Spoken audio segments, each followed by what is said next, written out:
Hey everyone, I'm back for 2024, and what better way to start the year than doing another what's in my camera backpack video. Previously we looked at my travel backpack, but today, this is a heavy one. This is my everyday camera backpack, and we have the Manfrotto Pro Light Backloader size M if I'm not mistaken. And backloader because I like opening my camera bag from here rather than the other side, because I don't want this touching the floor, potentially something wet. So this bag has served me really well throughout 2023. The padding is really thick both here and on the straps. There's a lot of ventilation. I usually have a Peak Design capture clip here, but I don't know where it is. You might realize that the zippers are a bit longer than usual. That's because it has a built-in TSA lock to keep your things secured. I also have a hero clip here, pretty mandatory stuff when you have a backpack to hang to certain places. Another thing I really like about this backpack is that there are two side compartments. I'm not really a big fan of those side access camera bags. I've never ended up using it. On one side I have this Ulanzi F38 travel tripod. F38 because I've adapted all my camera gear to use that quick release system, and despite this being so small, it's actually very sturdy and it can hold your full frame mirrorless cameras. On the other side, I usually keep a bigger tripod secured by this strap, or maybe a water bottle so that I can stay hydrated. Other than that, this backpack also has these raised feet so that it's never directly touching the floor, just to keep it a bit more clean. So that's pretty much about this backpack. Now let's take a look on the inside. Let's start with the camera. So previously I had the FX30 setup. I find that it was a bit too big and probably overkill for my setup. I have then switched to the ZV-E1. This is the same sensor as my two working cameras in the studio, the A7S III and the FX3, but in a smaller, more compact body. And after doing this for quite some time, I just want something compact but can still record very high quality content. I have the small rig cage on this camera for extra grip, but most importantly, extra mounting options. I have the F38 clip at the bottom and on the side. The side one is really helpful if you record a lot of vertical content. I also have the Peak Design anchor clips on this camera. A quick note on the ZV-E1, there's a lot of reports of it overheating, but for my use case, and this is even outdoor under the hot sun, when recording 4K, 50 or 60 for some of you, it does get hot, but it's never shut down from overheating, so this camera has been perfect for my use case. The lens that mainly lives on this camera is the Sony 16-35 f4 Power Zoom G lens, and I absolutely love this lens ever since I first used it. This is probably the smallest and lightest 16-35mm lens out there,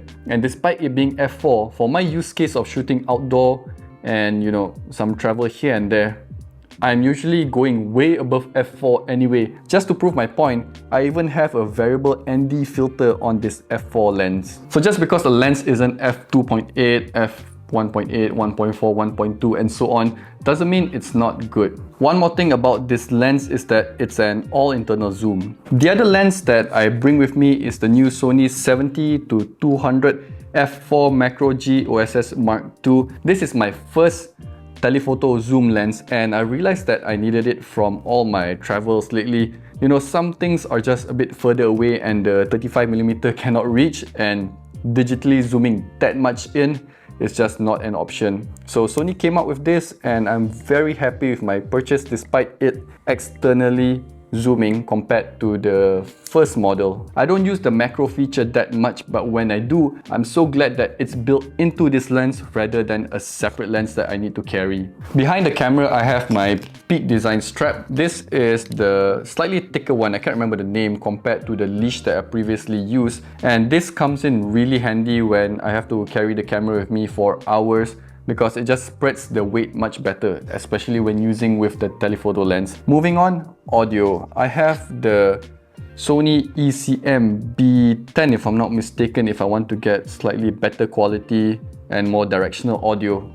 I also have a wireless solution, the DJI Mic 1, and this is really handy if I also need to record another person But you'll be surprised that most of the time, I just use the built-in microphone of the ZVE one. It's surprisingly good, and to be honest, when I'm doing promotional videos for hotels or Tourism Malaysia, I usually don't use the audio from the video anyway. I have to end up doing my own sound design and adding music. Next up is the Sony Bluetooth remote. This is the notoriously expensive remote, but it's really handy, and some of the newer Sony cameras do not allow you to be using a third-party remote. Here we have a shopping bag. You'll be surprised at how often you need to carry a lot of random stuff here and there, and at the bottom, if I can reach it, is a Sony battery.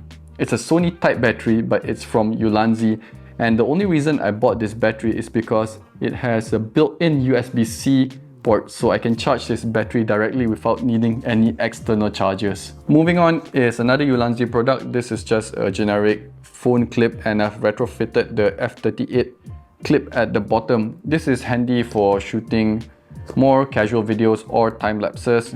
And then I have earphones from Audio Technica.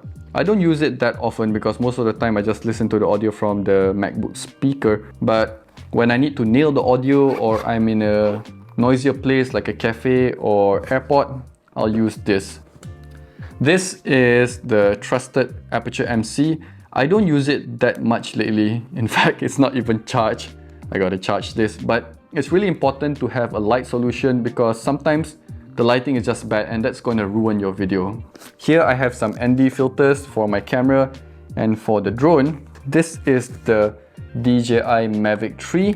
I was previously using the DJI Mini 3 Pro, and I still think that's a great camera, great drone for most people. But for me, I wanted the best footage possible, and this was the best size to camera performance drone out there. For my previous trip to Cebu, I'm so glad that I brought this drone instead of my Mini 3 Pro, because not only did it take better footage, but the bigger drone also withstood the winds better because we were at the beach most of the time. Moving on is my Samsung Galaxy Z Flip 5. This is my work/business phone, and I have this mainly for socials and also the banking app that needs to be separate from my primary device. Last but not least, this is probably my favorite tech gadget of 2023. This is the DJI Osmo Pocket 3, and I've never been a fan of the Osmo Pocket series before, but this version really caught my attention. If you saw my recent vlog from the Philippines, that was all shot on this camera,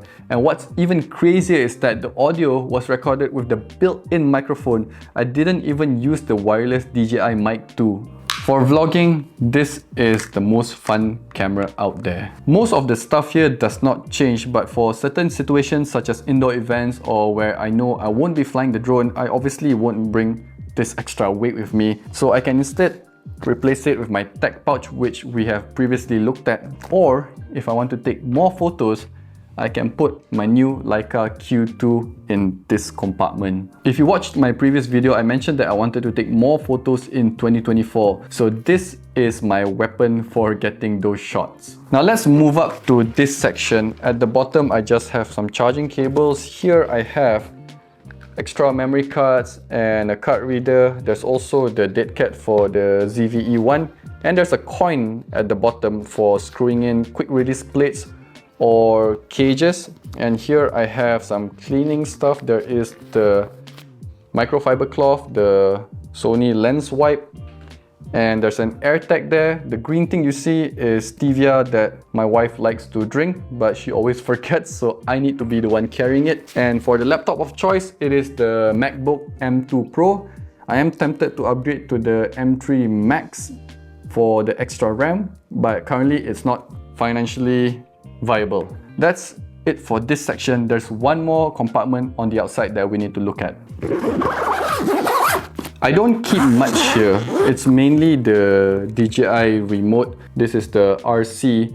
I can put it in the main compartment, but I don't like the idea of these buttons getting pressed all the time in case anything happens. I had to buy this separately because the Mavic 3 came with the really old school remote. Other than that, I have a Bellroy card holder for my name cards, a power bank, and if I'm not mistaken, all the way at the bottom are some wet wipes. You never know what you have to disinfect.